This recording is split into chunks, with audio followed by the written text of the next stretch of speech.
오늘 우리에게 주신 하나님의 말씀은 요한복음 12장 24절로 26절까지 말씀입니다.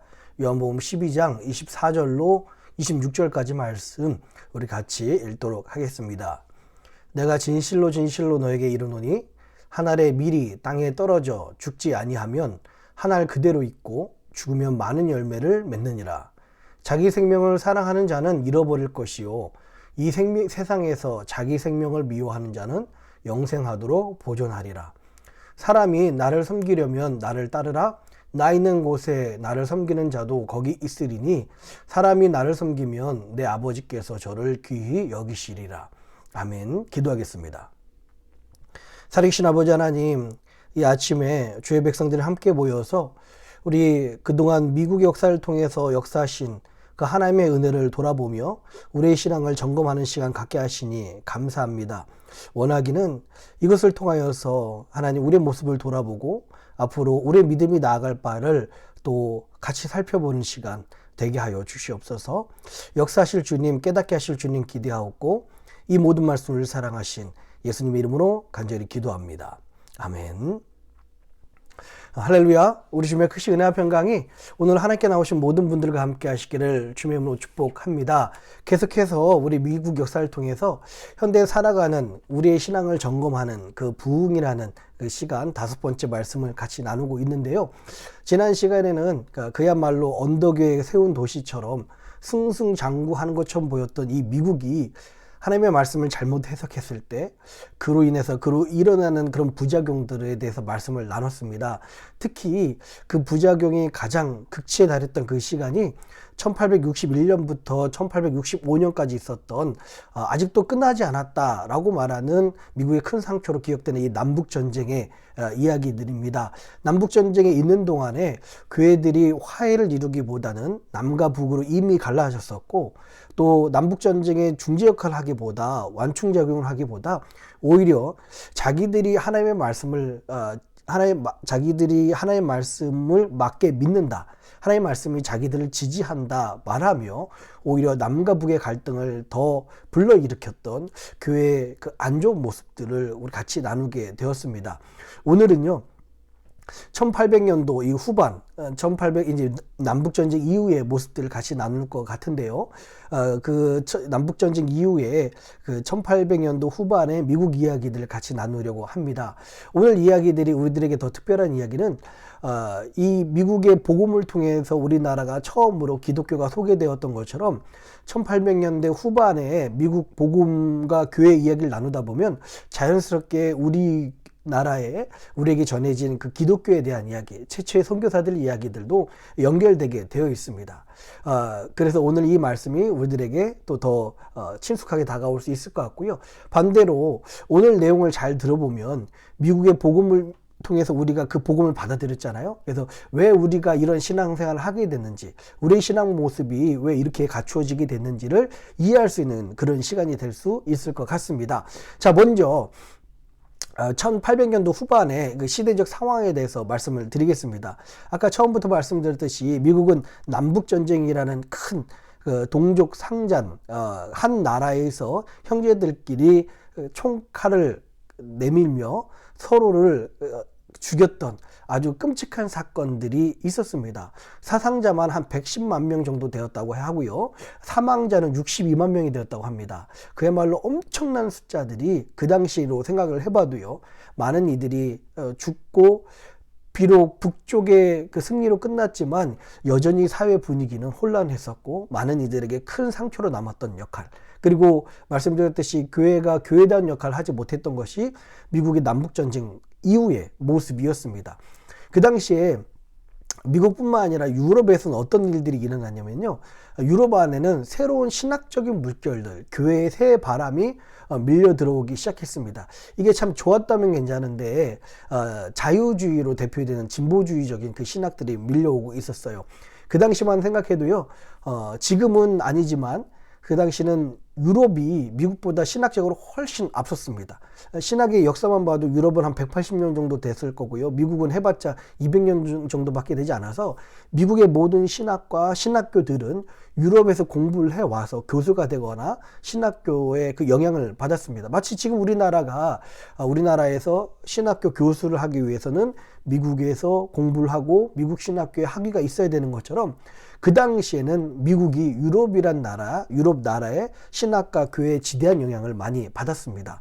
근데 그 당시에 이 유럽 안에서 기독교의 역할은 어땠냐면 그 1800년 동안에 카톨릭을 포함해서 수많은 이런 기독교의 잘못된 모습들이 드러났었잖아요. 그래서 뭔가 사회 변화와 계몽주의, 인간의 인권을 막는 수구 세력, 좀 나쁜 말로 이야기하면 수구 꼴통이라고 불려졌고 생각되었던 역할이 기독교의 자리였습니다. 그때 이 지적인 사람들에게 하나의 말씀을 전하고 또 복음을 전하고자 사실 그 진보 자유주의와 진보주의는 그때부터 그렇게 시작이 되었습니다.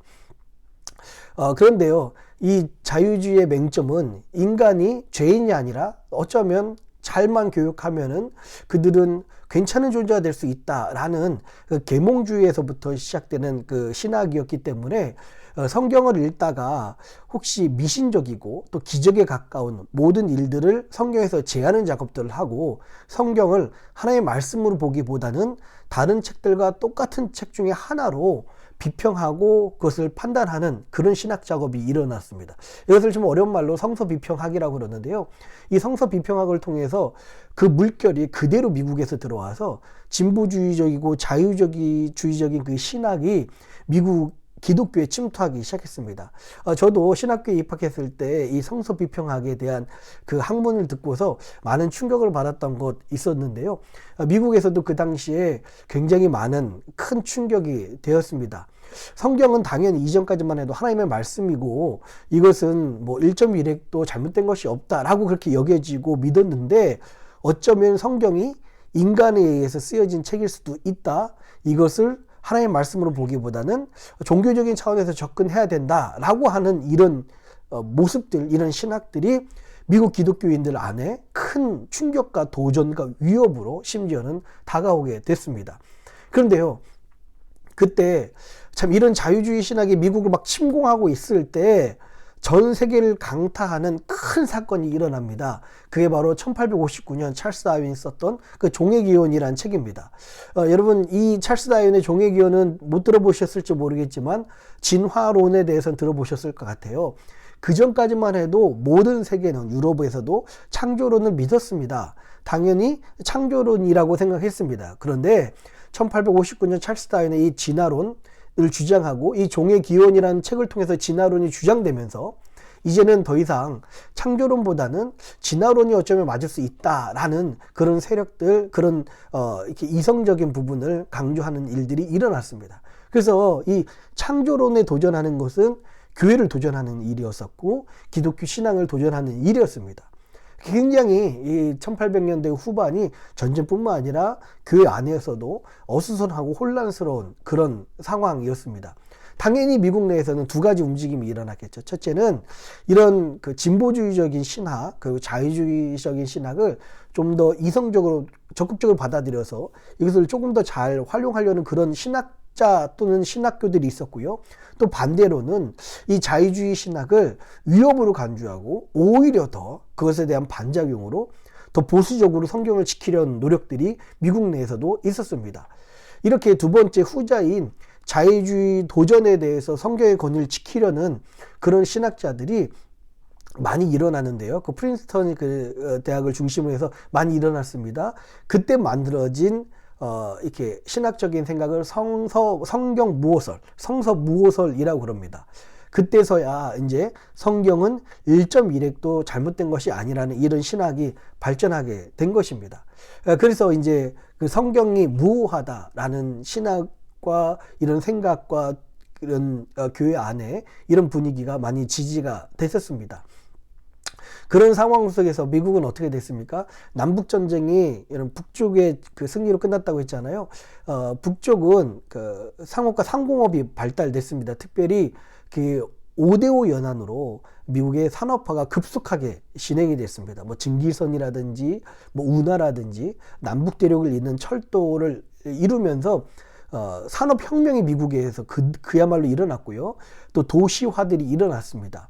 굉장히 많은 이민자들이 그전에는 골드러시를 위해서 부를 갖고자 서부 지역 캘리포니아로 갔다면 이제는 많은 사람들이 그 부의 기회를 갖고자 도시로 많이 진출하게 됐습니다. 여러분, 도시화가 일어나면 우리나라도 똑같이 겪었던 일이잖아요. 그 대도시가 출현하면 어떤 일들이 일어납니까? 가진 사람, 못 가진 사람, 빈부격차가 되게 심하게 일어나고요. 큰 부자들, 당시에 지금의 그 재벌 같은 사람들이 큰 부자들이 일어나는가 하면 극빈층들이 사는 그런 할렘과 개토 지역들이 나눠지기 시작했습니다. 바로 이렇게 큰 도시들이 일어나서 미국이 막 산업화로 한참 발전하고 있을 때 이런 도시 문화에 맞게 그 당시에 하나님의 말씀을 전한 사람이 있었는데 그 사람이 바로 그 유명한 D.L. 무디라는 사람이었습니다. 여러분, D.L. 무디에 대해서 많이 들어보셨을 것 같아요. 바로 이 1800년도 후반에 하나님의 말씀을 전하고 비록 평신도였지만 그 복음을 전했던, 그 누구보다도 열정을 태웠던 바로 평신도 전도자입니다. 16살 때부터 교회를 다니는 조건으로 구두방에서 일했잖아요. 그때 여러분 잘 아시는 것처럼 주일학교 교사였던 에드워드 킴볼이 이 주디에게 진짜 살아있는 그 하나님의 말씀을 중생을 체험했는지 진짜 하나님을 믿었는지를 전하게 됩니다. 그때 바로 그 복음의 충격을 받고 이 무디가 중생을 체험하게 되고 하나님을 만나게 되죠. 사업가로도 성공했지만 평신도로서 전도자로서 결단하게 되고요. 그 유명한 찬양 사역자 그 생키를 만나면서 영국에서 큰 부흥의 운동이 일어나고 미국 안에서도 큰 부흥의 운동을 일어납니다. 여기에서 지금도 강조돼야 될 무디의 세 가지 그 핵심 메시지의 내용이 있습니다. 이것을 3R이라고 그러는데요. 첫 번째는요, 무디가 설교할 때마다 강조했던 이 세 가지 R이 있었습니다. 첫 번째는 ruined by sin, 그 죄로부터 파괴된 그 인간의 모습을 강조했었고요. 두 번째 R은 redemption by Christ, 그리스도를 통해서 이 모든 죄값이 치러졌다라는 그 리뎀션을 강조했고요. 세 번째는 regeneration by the Holy Spirit, 그래서 성령을 통해서 우리는 거듭나야 된다. 성령을 체험해야 된다. 이 세 가지 R을 무디는 강조했습니다. 지금도 우리 신앙생활의 핵심이 여기에 있습니다. 죄로 인해 파괴된 그 인간들이 이제는 그리스도로 말미암아 그 죄 사함을 받고 성령으로 말미암아 그 하나님을 만나고 새 삶을 사는 것, 이것이 백몇십 년이 지난 지금도 강조돼야 될 복음의 핵심이라고 생각을 합니다. 여튼 이 무디는요, 그렇게 해서 전 도시 지역에 복음을 전하기 시작했습니다. 이전까지만 해도 찰스 핀니가 활동했던 그런 지역들은 도시라고 해봤자 10,000명, 뭐 20,000명 살았던 지금으로 말하면은 굉장히 좀 작은 도시도 아닌 지역이었지만 이 당시만 해도 막 몇백만 명이 사는 그런 도시들이 생겨나기 시작했고요. 무디를 통해서 대규모 전도 집회가 열렸고 이 전도 집회가 기획되어서 마치 사학과처럼 이 무디는 그 전도 집회를 기획하고 실행하는 탁월한 그런 행정가의 모습들을 보여줍니다.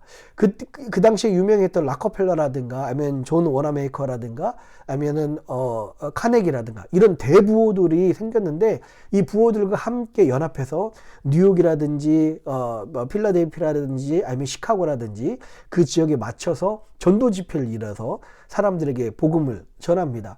지금도 우리랑 가까운 그 시카고에 가면 무디 교회가 있습니다. 무디 목사님이 사역했던 바로 그 교회죠. 저도 이 무디 교회를 방문한 적이 있는데요.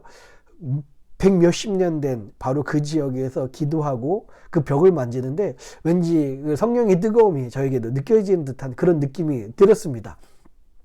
무디는요, 그 당시에 실로 어마어마한 영향력을 갖췄습니다. 우리나라에 그 예전에 지금은 이제 소천하셨지만 조용규 목사님이라든지 한경진 목사님 같은 그런 큰 영향력을 갖춘 분이 미국 내에서 무디였습니다. 그런데 이 무디가 그렇게 한참 그 복음을 전하고 대도시에 복음을 전하고 있었을 때 바로 그때 아까 말씀드렸던 자유주의에 반대해서 생겨난 그 성경 무호설과 무디가 만나게 됩니다. 그래서 무디의 신학은 더 보수적이고 이 성경 중심으로 한 그런 말씀을 전하게 되고요. 그 당시에 또 이 자유주의와 그 반대해서 나타나는 일들이, 신학적인 사조들이, 그 흐름들이요, 세대주의가 나타납니다. 이 세대주의라는 것은 무슨 말이냐면, 특별히 시대를, 이 인류의 세대를 7세대로 나눠서 뭐 아담 세대, 뭐 노아 세, 아브라함부터 노아부터 아브라함 세대라든지 이런 세대들을 나눠서 7세대로 나눕니다. 마지막 때는 요한계시록 19장 20장에 일어난 것처럼 그 요한계시록 19장 20장에 일어나는 이 일들을 문자적으로 받아들여서 사람들이 휴가할 것이고 곧 종말이 다가오고 환란이 시작될 것이다 라고 하는 그런 주장들이 이 세대주의입니다. 여러분 혹시 기억하실지 모르겠지만 1970년대 80년대 생각해보면 미국에서 뿐만 아니라 우리나라에서도 휴거라는 영화도 있었고 휴거라는 말들이 되게 유행했었잖아요. 이 세대주의적인 영향을 받아서 일어나는 일들이었습니다.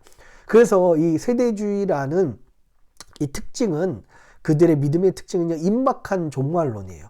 곧 예수 그리스도께서 오실 것이다.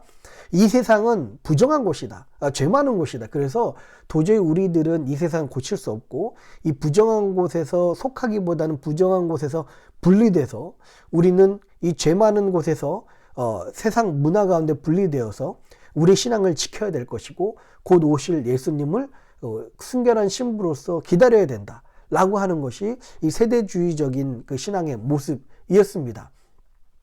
이런 임박한 종말론을 통해서 당시에 또 한 가지 부흥운동뿐만 아니라 같이 일어나는 그 큰 운동이 있었는데 바로 학생 자원 운동이라는 그런 선교 대회였습니다. 그래서 50년 동안에 이 무디의 부흥 집회, 그로 인해서 은혜 받은 사람들이 학생 자원 운동을 통해서 선교사로 결단하는 이런 일들이 일어나서 50년 동안 선교사로 결단한 사람들이 2만 명이나 넘는 일들이 일어났습니다. 대부분의 대학생들이 선교사로 결단한 거예요. 여러분 그 당시만 해도, 지금도 미국 안에서 대학생들이 한국에 비해서 많은 편은 아니지만 그 당시의 대학생들은 미국 전체 인구의 2%밖에 되지 않았습니다. 즉 대학생이라고 하면 미국 안에서도 엘리트 중에 엘리트였었고요. 가만히만 있으면 그들이 대학을 졸업하고 사회에서 보장받는 그야말로 꽃길이 보장되는 그런 존재들이었습니다. 그런데요, 은혜를 받고서 그들이 선교사로 헌신해서 그들이 보장된 미래를 과감하게 포기합니다. 그리고 아무도 없는 또 불모지에 가서 복음을 전하다가 그곳에서 죽게 되죠. 그렇게 해서 파송된 사람들 중에 한 명이 바로 우리나라의 최초로 1885년도 복음을 전해준 북감리교회 출신의 아펜젤라라든가 아니면 남북 장로교회 출신의 언더우드 선교사님이 그 중에도 있는 것입니다. 계속해서 전 세계에 선교사로 발생하게 되는 겁니다. 여러분 지금까지 1차 대각성 운동, 2차 대각성 운동, 그 세대주의 임박한 종말론 들으시면서 여러분 우리나라 1907년도에 평양 대부흥 운동이 생각나지 않습니까? 평양 대부흥 운동이 미국에 있었던 1차 대각성 운동, 2차 대각성 운동과 똑같이 일어나죠. 그리고 이 세대주의의 그 임박한 그 종말론을 강조했다고 그러는데, 평양 대부흥 운동의 주인공이고 주역적인 역할을 했던 그 길선주 장로님, 나중에는 이제 목사님이 되지만요, 이 길선주 장로님이 부흥회를 통해서 그가 주로 했던 설교가 바로 요한계시록이었습니다.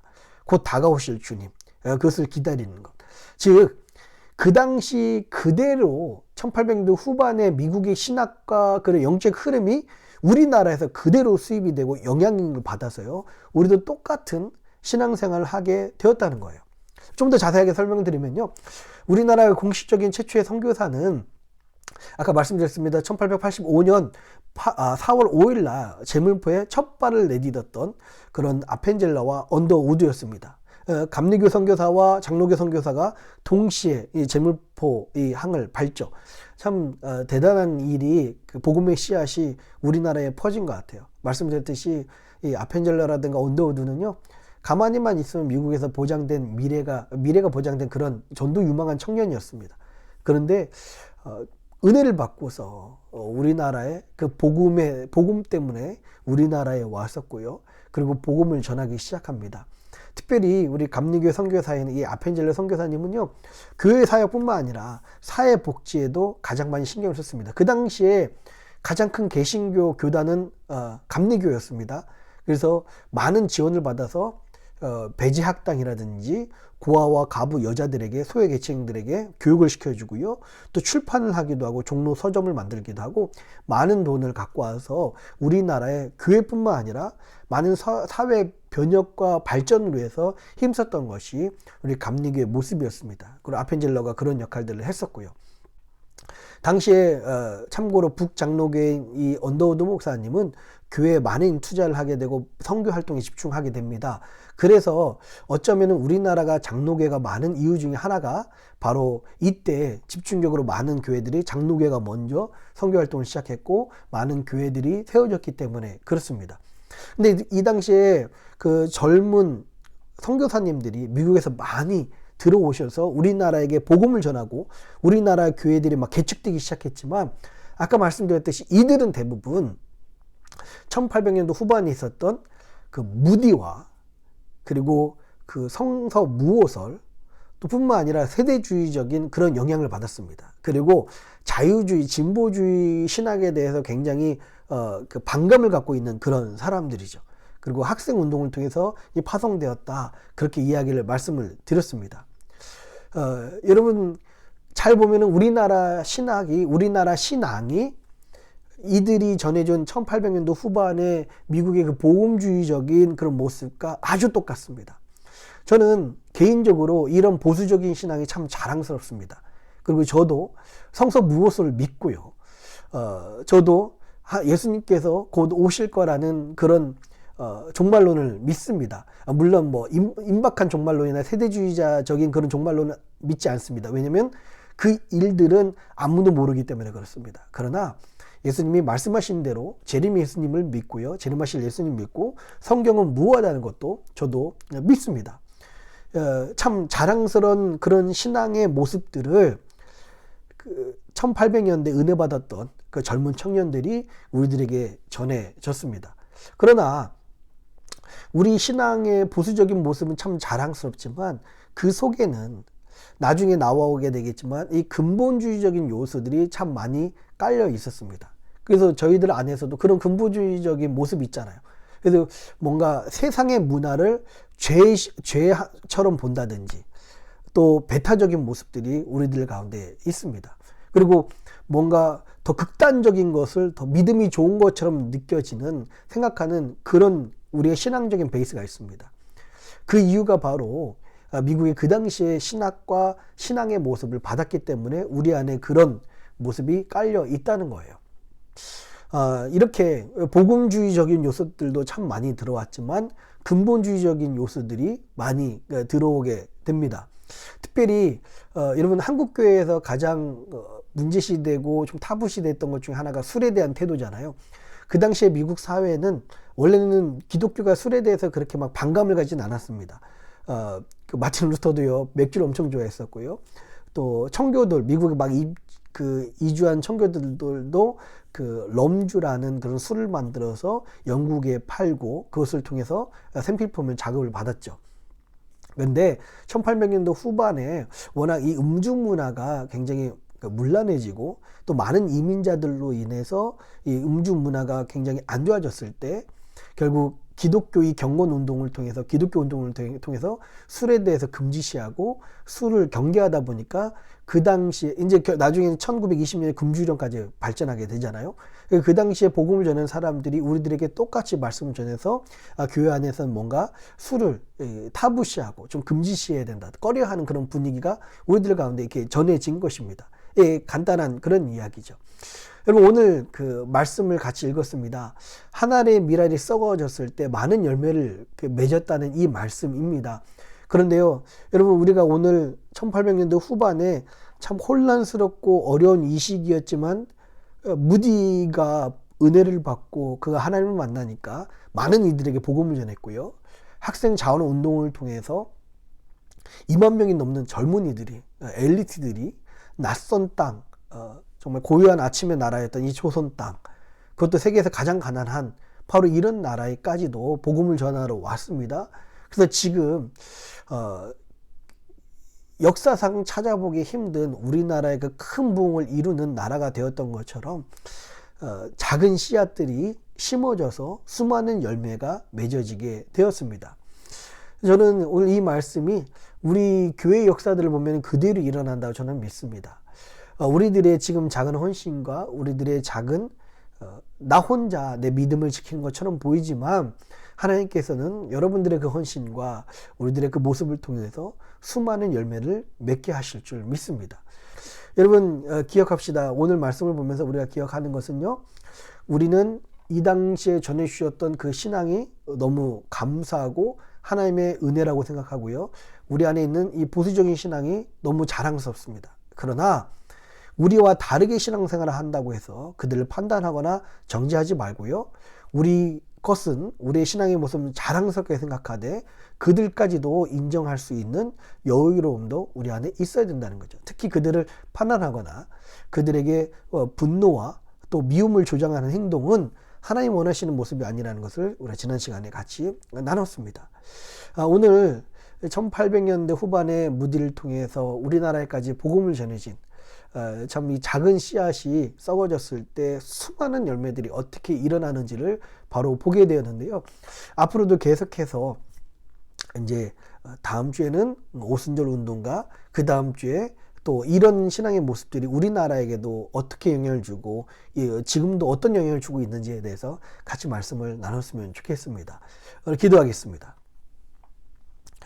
고마우신 아버지 하나님, 제일 무디를 통하여서 떨어진 그 복음의 씨앗이 무디가 온전히 하나님 앞에서 전도자로 죽어졌을 때 수많은 열매를 맺고 그 학생 잔호 운동을 통해서 2만여 명의 참 전도 유망한 청년들이 빚도 없이 이름 없이 가장 가난한 땅에 와서 하나님 복음과 함께 사라졌을 때 오늘날 이 대한민국의 그 큰 부흥을 이룬 것처럼 하나님, 우리의 작은 순종과 이 헌신을 통해서 사용하실 주님을 기대하게 하시고 역사하실 주님을 기대하는 우리들이 될 수 있도록 인도하여 주시옵소서. 우리가 지금은 현실적인 문제들이 공격하지만 절대 현실과 타협하기보다는 이 복음을 지키고 우리의 신앙을 지키는 모습 있게 하여 주시옵소서. 그러나 우리 신앙의 모습만이 정답이라고 주장하거나 판단하는, 또 다른 사람들을 정죄하는 교만한 모습 없게 하시고, 다른 사람, 우리 신앙을 자랑스럽게 생각하지만 다른 사람의 모습까지도, 믿음까지도 존중하는 우리들의 모습 될 수 있도록 인도하여 주시옵소서. 우리 가운데 함께 하신 하나님께 감사드리며 이 모든 말씀을 사랑하신 예수님의 이름으로 간절히 기도합니다. 아멘. 하늘에 계신 우리 아버지여, 이름이 거룩히 여김을 받으시오며 나라의 임하옵시며 뜻이 하늘에서 이룬 것 같이 땅에서도 이루어지이다. 오늘날 우리에게 일용할 양식을 주옵시고 우리가 우리에게 죄진 자를 사하여 준 것 같이 우리 죄를 사하여 주옵시고 우리를 시험에 들게 하지 마옵시고 다만 악에서 구하옵소서. 대개 나라와 권세와 영광이 아버지께 영원히 있사옵나이다. 아멘.